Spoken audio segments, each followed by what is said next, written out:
자, 이제 우리가 한 번쯤은 꺼내서 다시 한번 논의를 해봐야 되는 주제, 김건희 여사 문제를 오늘 조선일보 일면 톱 기사로 정면으로 이제 제목으로 이렇게 내놨더라고요. 기사를 한번 보시면 김 여사 문제에 갇혀버린 여권 이렇게 해서 이 윤석열 대통령과 한동훈 국민의힘 당대표 사이에 이 독대가 불발된 이후에는 한동훈 대표 측에서 김건희 여사 문제도 좀 같이 허심탄회하게 얘기를 해봅시다라고 얘기한 부분이 있었고 미리 그런 얘기를 했고 그것 때문에 용산에서 아니 안 해라는 반응을 보인 것 같다.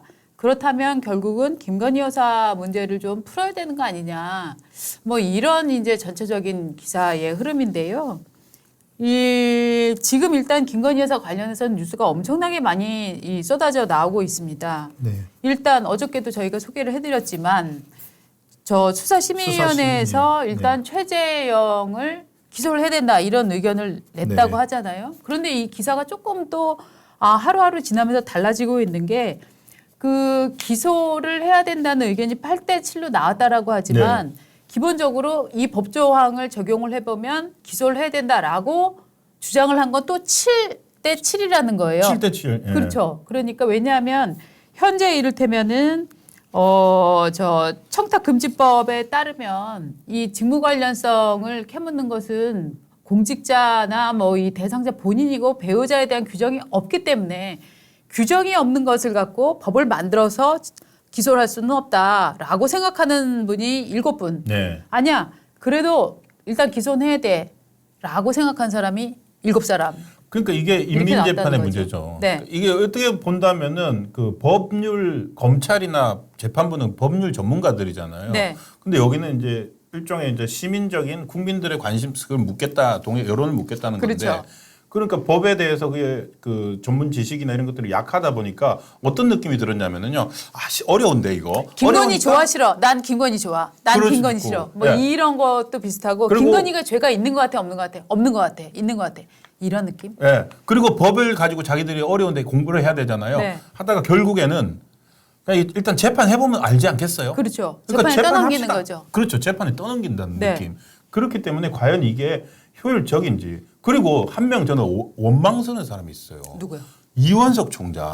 왜냐면은요. 이게 그 수사심의위를 왜 김건희 여사, 그러니까 받은 사람, 그리고 최재형 준 사람 따로따로 왜 따로따로 했어요? 어차피 수사심의위 갈 거 맞습니다. 그냥 한꺼번에 같이 해버리지. 맞습니다. 근데 김건희 수사심의위 할 때 최재형이 자기도 가게 해달라고 계속 얘기했잖아요. 그렇죠. 그럼 나와서 같이 얘기하는 게 낫지. 맞습니다. 그러니까 김건희 여사만 따로 듣고 여기는 최재형만 따로 들으니까 오히려 최재형 쪽으로 쏠릴 최재형 주장이 그 먹힐 수가 있는 거지 않습니까? 그러니까 아예 할 때 어차피 수사심의위 할 거 같이 하지. 괜히 그냥 뭐 또 그때는 또 신경 쓴다고 최재형을 빼버려서 그런가? 이 두 번 일 하면서 이게 뭔 일입니까? 이게? 그러니까 지금 이제 여러분들 이렇게 댓글을 이렇게 보시면 말입니다. 저는 굉장히 여론의 흐름이 많이 달라졌다고 생각을 하는데 자, 보수가 아니라도 김건희 여사는 욕먹는다. 제발 아무것도 안 했으면 좋겠어요. 여사라는 호칭도 해주기가 싫어요. 이렇게 보수를 망치고 있다. 이렇게 여러 가지 의견을 전체를 종합을 해봐도 김건희 여사가 안 됐어요. 억울해 보여요와 김건희 여사는 정말 이제 정말 화가 나요. 라고 하는 여론이 완전히 무게추가 김건희 여사만 들으면 화가 난다 하는 여론들이 굉장히 많거든요. 우리가 이 문제에 대해서 출발부터 한번 생각을 살짝 해보면 좋겠다라는 생각이 드는데요. 저는 단적으로 결론적으로부터 먼저 말씀을 드리자면 김건희 여사를 둘러싸고 혐오론이 대단히 많이 형성되어 있는 게 맞습니다. 그런데 이 혐오론의 출발점이 어디인가를 우리가 한번 한 호흡만 한 템포만 늦추고 한번 생각을 해보시면 좋을 것 같습니다. 저는 이렇게 생각합니다. 김건희 혐오론은 우리나라에 존재한다. 김건희 혐오론은 좌파가 먼저 던졌다. 시간이 지나면서 김건희 여사의 경솔한 행동들이 드러나면서 그 혐오론에 힘을 실어줬다. 그리하여서 개인의 도덕성과 태도를 매우 중시하는 보수 세력도 김건희 혐오론에 포섭되었다. 저는 이렇게 정리합니다. 네, 먹혔다는 거죠. 네. 사실은 시작 때부터 지금 보십시오. 줄리로 시작했잖아요. 맞습니다. 대선 후보도 아니죠. 검찰총장 시절부터. 근데 그거가 줄리로 시작한 게 저는 공작이라고 생각을 하는 게 맨 먼저 생각을 해보시면 윤석열 검찰총장이 임명장을 받는 날 김건희 여사도 따라서 청와대에 들어갔습니다. 그때 첫 사진이 나왔습니다. 그때 반응 뭐였는지 아십니까? 오 총장 부인 예쁘네. 총장 부인 예쁘네. 총장 부인 기품이 있네. 젊네. 그러니까 되게 긍정적 이미지로 다 일부 또 반응은 이런 것도 있었어요. 근데 너무 꾸미는 거 아니야? 왜 중년 여자가 앞머리를 저렇게 치렁치렁 내려 머리가 길게 하고 나오지? 이런 의견도 좀 있었어요. 하지만 일부 여성들 사이에서 아니요. 그 여성이라고 하신 게 아니라 남녀 머리 내린 거? 네. 남녀 불문하고 잘 모르니까. 네, 전반적으로는 예쁘고 젊다. 그 얘기가 압도적이었고 일부에서는 그냥 너무 멋부리는 것 같아. 그러니까, 그 정도 얘기가 다였어요. 그런데 어느 날 어마어마한 그 이를테면은 좌파 매체 또 그거는 시작은 전 블로그라고 보는데 그런 매체들에서 김건희의 과거 이런 식으로 굉장히 조잡한 글들이 많이 돌아다닙니다. 그게 이미 카톡으로 썰로 완전히 쫙 도배가 된 거예요. 그런 다음에 윤석열 총장이 대선 후보가 되었고 그다음에 이제 줄리 내가 김건희는 줄리였다 하는 이제 일종의 공세들이 쫙 시작이 된 거죠. 네. 네. 그러니까 커버나 그 김건희 엑스파일도 있었고 줄리 논란도 있었고 그때 이미 도이치모터스도 검찰총장 시절에 다 맞습니다. 나왔고 학력 위조 그다음에 네. 커버나 컨텐츠 관련 얘기들 뭐 네. 오만 개 다 나왔습니다. 맞습니다. 그때부터 그러니까 이게 프레임이고 뭐 덧칠하기라고 해야 되죠. 네. 덧칠이 된 상태에서 시작을 시작한 거예요. 했습니다. 그거로 그런데 임기를 시작을 한 거거든요. 네. 근데 기이한 게 어떤 건지 아십니까? 여러분들 박근혜 대통령 탄핵이 처음에 시도가 될 때에 무슨 오방색으로 주술을 했다, 무슨 청와대에서 비아그라를 네. 샀다, 이런 얘기들이 있었잖아요. 그런 얘기가 떠돌 때 처음에 상당수의 보수는 에이 그랬겠어? 그 말이 되는 소리야? 아 정말 저질이네라고 반응을 합니다. 그런데 이런 선전선동을 하는 사람은 이거를 한번 던졌다가 그냥 걷어들이지 않아요. 될 때까지 기우제를 지내는 거예요. 계속 퍼뜨립니다. 그럼 나중에는 어떻게 되냐면 보수의 태도는 이렇습니다. 나는 그런 사실을 믿지는 않아. 하지만 이런 소문이 이렇게 계속 돈다는 건 박근혜 본인도 문제가 있다는 거 아니야? 이렇게 여론이 조금씩 선회하기 시작합니다. 그게 네. 먹힙니다. 이게 선전선동의 기본인데요. 네. 거짓말이 반박당한다고 해서 네.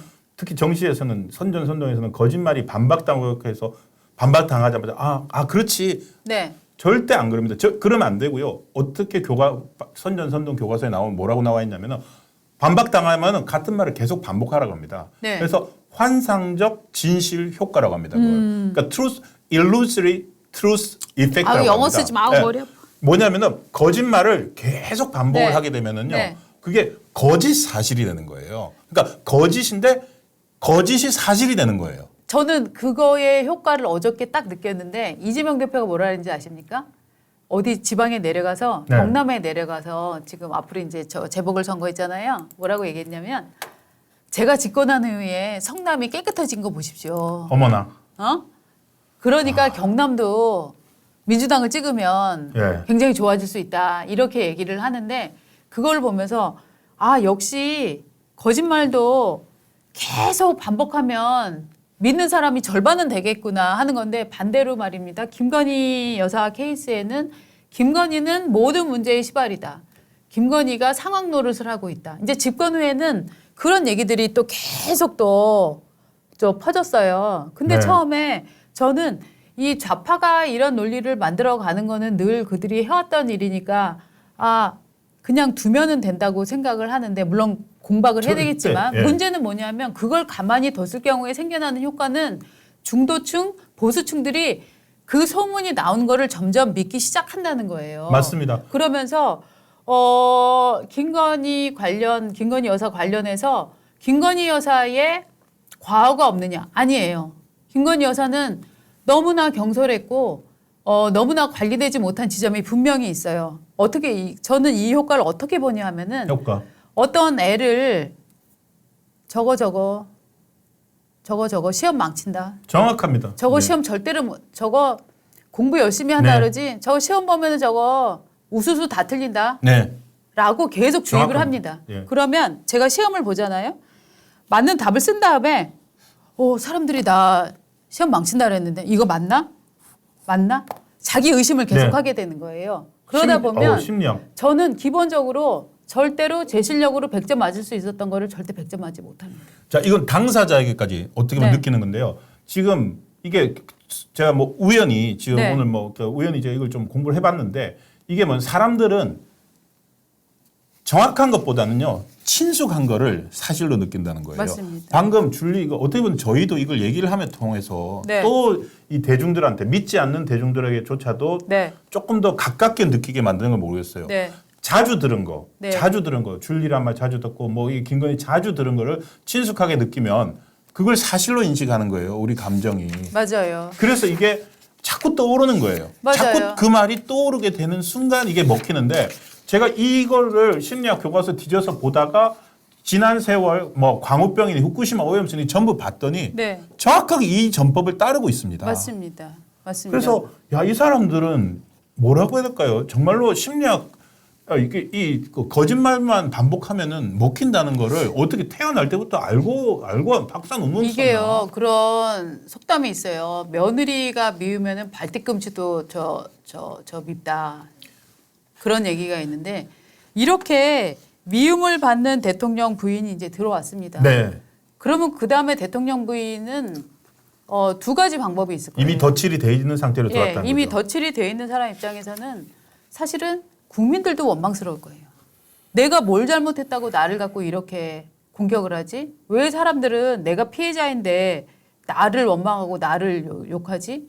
그러면 그때 할 수 있는 거는 조용히 오해가 풀릴 때까지 기다린다거나 아니면 자기 이미지를 정정하는 건데 이 김건희 여사의 경우에는 기본적으로 서울의 소리와 그 장시간의 녹음 7시간 녹음이 7시간 녹음이 있었죠. 그다음에 또 이 각종 논란이 뭐가 있었죠? 최재형 그리고 이명수랑 그걸 겪어서 선거 때 그걸 그렇게 당해놓고서도 또 최재형을 만났습니다. 최재형한테 곁을 주고 카톡을 주고받고 심지어 만나기까지 했죠. 그렇죠. 그리고 여기에서 보수가 정말로 돌아서게 된 계기는 우리는 보수가 아니다. 이런 종류의 얘기를 해서 문제는 7시간 녹음이 이런 이후에 계속 나왔죠. 이런 얘기들을 한 건데 문제는 보면은 그 7시간 녹음을 우리는 내용들을 다 캐치하지 못하고 그런 부분들이 이제 뚝뚝 나와요. 그러면 일단 김건희 여사가 그런 얘기를 한 거는 맞으니까 이 부분에 대해서 정말 보수는 빈정이 상해 있습니다. 그런데도 김건희 여사는 오히려 활동의 폭을 좀 줄이는가 싶다가 또 잠잠해지면 다시 나와서 마표되게 시찰했다 뭐 이런 그 또 보도자료 릴리즈하고 있잖아요. 그러니까 김건희 여사는 자기 혐오론을 마치 증명이라도 하듯이 그 다음에 관리되는 부분들에 미스가 있었습니다. 자, 그러면 여기서 지금 이제 생각을 할 거는 이 사태를 어떻게 돌파를 할 것이냐 하는 문제잖아요. 저는 지금 용산에서 김건희 여사를 전체적으로 꽁꽁 싸고 있어요. 그러니까 김건희 여사는 김건희의 입을 통해서 나오는 거는 몰카 영상밖에 없는 거예요, 지금. 그렇죠? 위험하죠, 그러니까. 네, 몰카 영상밖에 없고 어떻게 보면은 김건희의 진짜 자기에 대한 솔직한 심정. 뭐 저는 그래서 일종의 미니진식 전법을 한번 써보는 건 어떤가라고 생각합니다. 우리가 김건희 여사한테 도이치모터스에 대해서 혹은 무슨 뭐 주가 조작에 대해서 또는 또 양평 고속도로에 대해서 또 지금 논란되는 거 뭐 있습니까? 디올백에 대해서 이런 것들을 구체적으로 한 줄 한 줄 물어본 적이 없거든요. 저는 이 부분에 대해서 오히려 특검이 아니라 특검을 계속 민주당에서 시동 걸고 있는데 그 전에 오히려 정말 1일 1 김건희 작전이 어떨까 하는 생각도 정말 극단적으로 해봅니다. 직접 나서라? 네. 저는 그런 아이디어까지도 예를 들어서 근데 뭐 제 생각을 말씀드리자면 그런 것 지금 아이디어지 않습니까? 뭐 어떻게 본다면은 한동훈 대표가 비밀리에 얘기를 하고 제안을 하고 이렇게 해 주시죠. 이렇게 하시는 게 어떻겠습니까? 얘기할 수도 있다고 봐요. 지금 한동훈 이름이 나와서 그런데요. 한동훈과 김건희의 10시간 토론 어떻습니까? 아니요. 저는 농담이 아니고요. 진짜로 이거를 마치 김건희 여사는 죄인이기 때문에 뒤로 감춰야 되고 이거를 다른 사람이 실드를 쳐줘야 된다. 이런 전법으로는 저는 좌파의 그 흠집내기 공세에 맞설 수 없다고 생각합니다. 저는 근데 그런 조금은 생각이 많이 다릅니다. 왜냐하면 그런 어떻게 보면 리스크인데 리스크를 컨트롤하지 못하는 상황에 내놓았을 때 그게 더 리스크가 될 수 있습니다. 예를 들어 요즘 많이들 말씀하시는 것 중에 박근혜 대통령이 탄핵 직전에 11월 달에 계속 그 광화문에 사람들 모이고 했을 때 결국 나가서 직접 뭐 인정을 하고 사과도 했지 않습니까? 근데 그렇게 하면 쑥으로 들 거라고 생각했던 게 더 이렇게 치고 올라왔거든요. 그러면 저기서는 어떻게 하면 좌파라고 해서 죄송합니다만은 이 이슈를 자꾸 던지는 사람들이 어떻게 본다면은 노리는 게 제가 지금 평소에 깊이 생각하고 있지 않았습니다만 지금 그렇게 말씀을 하시니까 제가 반박을 좀 하자면 그거야말로 그걸 원하는 사람들한테 먹잇감을 던져주는 거 아닌가요? 그래서 물어뜯으라고 해주는 거 아닌가요? 그거는 박근혜 대통령께서 그때 저는 저 기자회견을 한 번 하고 정말 다 내놓지 않았기 때문이라고 생각합니다. 반대로 저는 지금은 과거에는 보수는 적정선에서 대응하고 1대1 대응은 하지 않는다. 큰 선에서 아웃라인만 정리한다가 보수의 전략이었다면 저는 지금은 1대1 맞다이의 시대라고 생각을 하거든요. 그래서 저는 건건에 대해서 정말로 김건희 여사가 여러 가지 문제들을 얘기를 하는데 첫째, 김건희 여사의 과거 녹음 기록을 보면은 정말로 본인이 줄리 의혹에 대해서 억울하게 생각하는 부분들이 있지 않습니까? 저는 그런 부분들까지 시작해서 반대로 김건희라는 개인이 그런 문제를 제기했던 사람들에게 정말로 반격도 하고 질문도 하면서 그의 개인적인 한풀이도 하면서 동시에 이 가짜 뉴스들에 휘둘리고 싶어하지 않는 이런 보수층의 마음부터 저는 잡아가는 게 순리라고 생각합니다. 김건희 여사가 어떤 얘기를 해도 우리나라 국민의 절반은 믿지 않을 겁니다. 제가 지금 얘기를 하고 있는 건 우리나라 좌파 성향을 가진 50%는 포기하더라도 보수 성향을 가진 한 절반의 국민들이 이렇게 지금 마음이 상해 있을 때 그분들에게 다가가고 그분들의 마음을 얻을 수 있는 길, 저는 그거를 지금 얘기를 하고 있는 겁니다. 근데 안타깝게도 김건희 여사는 뉴진스를 탄생시킨 그 민희진은 아닌 것 같습니다. 민희진처럼 맞다이로 들어와 뭐 이렇게 감정적으로 좌지우지하면서 그렇게 호감을 불러일으킬 수 있을까? 그것도 일단 의문이고 지난번에 이미 직접 대선 후보 시절에 이미 검은색 옷 입고 나와서 한번 감성적으로 한번 호소를 했지 않습니까? 그리고 그 이후에 그거가 결국에는 그것도 하나 이미지였다는 효과도 있거든요. 감성 호소를 하라는 얘기가 근데 민희진 말씀을 하시니까 근데 저는 리스크를 노출시키는 것은 적절한 건 아니라고 생각합니다. 아니 민희진이 처음에 나와서 얘기를 할 때 그 옆에 변호사 받은 기억 안 나세요? 황당해하죠. 막 정말 곤혹스러워하죠. 그거는 있잖아요. 악마로 지목된 여성. 민희진이 처음에 어떻게 시작됐는지 아세요? 저 빅히트가 아니라 그 회사 뭐죠? 하이브에서 회사 탈취 시도를 적발해서 민희진을 조사하고 있다라고 얘기가 나왔어요. 그 단어만으로도 민희진은 이미 나쁜 여자가 돼 있었어요. 그런 사람이 회사를 탈취하려는 시도, 피땀 흘려서 일으켜 세운 K-팝 그룹을 개인이 탈취하려는 시도를 했다. 그걸로 이미 국민의 절반은 저 민희진 나쁜 사람이네라는 시점에서 시작을 했었다고요. 그런데 그때 그 사람의 정말 길었거든요. 인터뷰가 몇 시간을 갔는데 그런 인터뷰는 이전에 있지도 않고 앞으로도 잘 있기 어려운 거거든요. 저는 민희진식으로 똑같이 하라는 얘기가 아니라 기본적으로 믿지 않을 사람은 믿지 않을 것이기 때문에 지금 정말 위험한 거는 보수층의 마음이 돌아선 거기 때문에 보수층의 마음을 어떻게 풀어드릴 것인가 이 부분부터 저는 고민을 해야 된다라는 지금 얘기를 하고 있는 겁니다. 예. 그렇다면은 일단 그걸 하려면 그렇게 본인 나오려면 일단 예를 들어서 최재형 목사 만난 거나 교육병이나 이런 거에 대한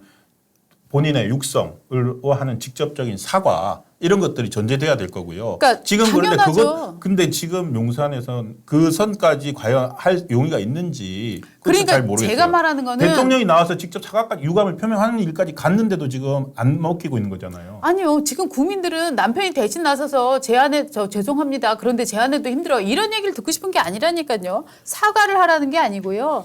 자초지종을 처음부터 상세히 국민들과 공유하고 그 다음에 사과를 해야 된다라고 저는 생각을 합니다. 지금 설명이 없는 상태에서 까만 옷 입고 나와서 저의 부덕의 소치를 그러니까 정말 한번 죄송합니다. 했잖아요. 라고 해봐야 국민들은 믿지 않습니다. 왜냐하면 이전에 그런 정치인들의 쇼가 너무 많았기 때문에 그 진정성을 믿지 않습니다. 더욱 중요한 것은 저는 왜 그럼 그때 그런 말을 했었는지 이런 얘기들을 저는 허심탄회하게 하는 것이 오히려 김건희 여사가 지금 더 나빠질 가능성이 있습니까? 보수가 지금 대통령 부인을 네. 바라보는 시각이 지금보다 더 나빠질 수 있나요?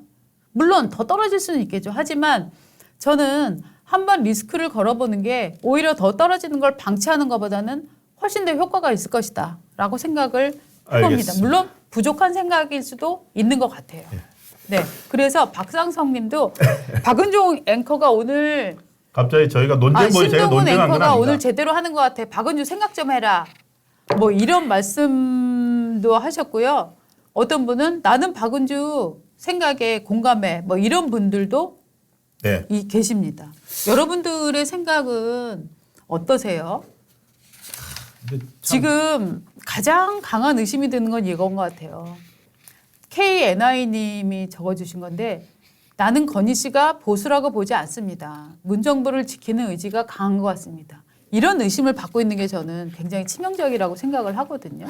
댓글 한번 같이 보시죠. 네. 네. 근데 뭐 사실은 이거는 그 각자의 다이들 생각인데 네. 이 모든 게 네. 만들어 놓은 좌파들의 프레임에 지금 하나하나가 사실에 기반한 것보다는 다 프레임에 따른 거잖아요. 맞습니다. 그게 프레임이 계속 먹혀왔던 거고요. 지금 저는 오히려 이분 말씀. 네. 이분 지금 자, 진저 마르마레님 거 먼저 읽어드릴게요. 진저 마르차레님 사과라뇨. 제가 네. 아까 얘기한 게 네. 민주당에서 사과하든가요? 사과하면 인정했다고 물어떴습니다. 박근혜 대통령님 때 어쨌나요? 지난 정권에서 김정숙의 각종 의혹과 법정 다툼에서 패소하고서도 사과 한 번 없었습니다. 그러니까 이게 제가 이 사냥개들입니다. 사냥개들과 전공법으로 싸우려면은요 물어 뜯기고 팔 하나 잘리고 발 뜯기고 할 각오하고 싸워야 되는 거예요. 각오해야죠. 각오하고 싸워야 돼요. 그런데 문제는 뭐냐면은요. 그때 지금 좌파에서 문재인과 김정숙을 손절하고 있습니까? 아니잖아요. 안 하죠. 지금 네. 가장 큰 위협은 좌파가 물어뜯는 게 문제가 아니고요. 좌파가 물어뜯는 것을 보수가 용인하고 인정하고 있는 게 훨씬 더 문제의 저는 핵심이라고 생각을 해요. 그렇죠. 지금 그렇기 이게 때문에 어떻게 본다면 네. 우리 박원재 대 진정성이 이겁니다. 지금 말씀드린 것들이 보수 내에서의 지금 입지를 잃어서는 안 된다는 말씀이신 맞습니다. 거죠. 좌파의 마음들 어차피 물어뜯는 좌파들의 마음은 얻을 수 없다. 상관없어. 그렇지만 여기서 각 진영 내에서는 인정을 받아야 되지 않겠느냐 그 말씀이신 당연하죠. 거죠. 그 말씀에 대해서는 100% 공감을 합니다. 네. 방법을 생각해야 돼요. 예. 그러니까 지금 김건희 여사는 온 국민의 마음을 얻겠다. 이거 불가능합니다. 김건희 여사가 가장 먼저 챙기고 가장 먼저 소통을 시도해야 되는 대상은 그것은 보수입니다. 그래서 이런 부분에 대해서 정말로 한번 진지하게 논의를. 틀을 깨는 방식으로 한번 생각을 해볼 필요가 있는 건 아니냐. 네. 왜냐하면 김건희 여사는 이제 더 이상 잃을 것이 없기 때문에 라고 생각을 합니다.